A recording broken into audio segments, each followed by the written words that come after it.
Salam, sahabat motivasi iman yang dikasihi Kristus. Selamat pagi dan salam sejahtera. Sahabat ODB, pembacaan Alkitab hari ini terambil dari Kolose pasal yang keempat ayat yang kedua sampai dengan ayat yang keenam. Bertekunlah dalam doa, dan dalam pada itu berjaga-jagalah sambil mengucap syukur. Berdoa jugalah untuk kami supaya Allah membuka pintu untuk pemberitaan kami, sehingga kami dapat berbicara tentang rahasia Kristus, yang karenanya aku dipenjarakan. Dengan demikian aku dapat menyatakannya, sebagaimana seharusnya. Hiduplah dengan penuh hikmat terhadap orang-orang luar, pergunakanlah waktu yang ada. Hendaklah kata-katamu senantiasa penuh kasih, jangan hambar, sehingga kamu tahu bagaimana kamu harus memberi jawab kepada setiap orang. Ayat mas renungan hari ini terambil dari Kolose pasal yang keempat ayat yang kedua. Bertekunlah dalam doa, dan dalam pada itu berjaga-jagalah sambil mengucap syukur.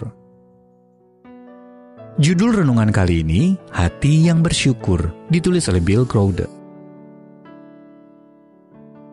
Sahabat ODB, Seneca, filsuf besar dari zaman Romawi kuno, pernah dituduh melakukan perzinaan oleh Ratu Messalina. Senat menjatuhkan hukuman mati atas Seneca. Tetapi Kaisar Claudius memilih membuangnya ke Pulau Korsika. Kemungkinan karena Kaisar menduga tuduhan itu tidak benar. Penangguhan tersebut bisa jadi telah membentuk cara pandang Seneca tentang rasa syukur. Ia menulis, para pembunuh, penindas, pencuri, pezina, perampok, manusia susila, dan pengkhianat akan selalu ada. Tetapi kejahatan yang lebih buruk daripada semua itu adalah sikap tidak tahu, berterima kasih.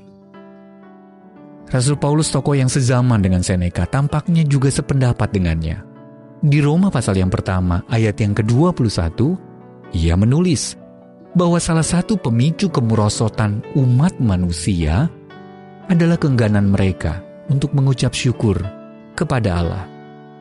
Dalam surat kepada jemaat di Kolose, 3 kali, Paulus mengingatkan saudara-saudari seimannya untuk bersyukur. Ia berkata, hendaklah hatimu melimpah dengan syukur. Kolose pasal yang kedua ayat yang ke-7. Ketika kita mengizinkan damai sejahtera Allah memerintah dalam hati kita patut membalasnya dengan bersyukur. Pasal yang ketiga, ayat yang ke-15. Rasa syukur bahkan harus menjadi ciri khas doa-doa kita.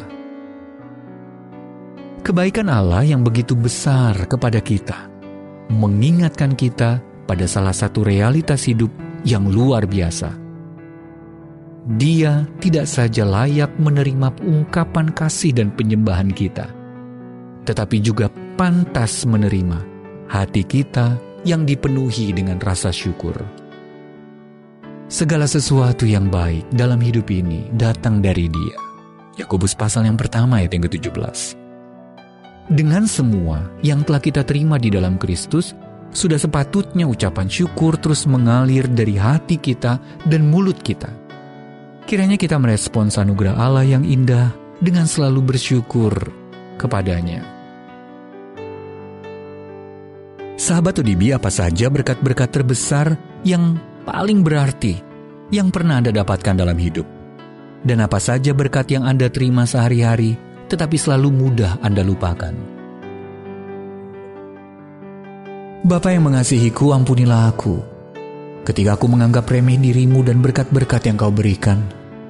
Jadikanlah hatiku penuh dengan syukur, supaya aku menghormati dan memujimu untuk semua yang telah dan sedang Engkau lakukan.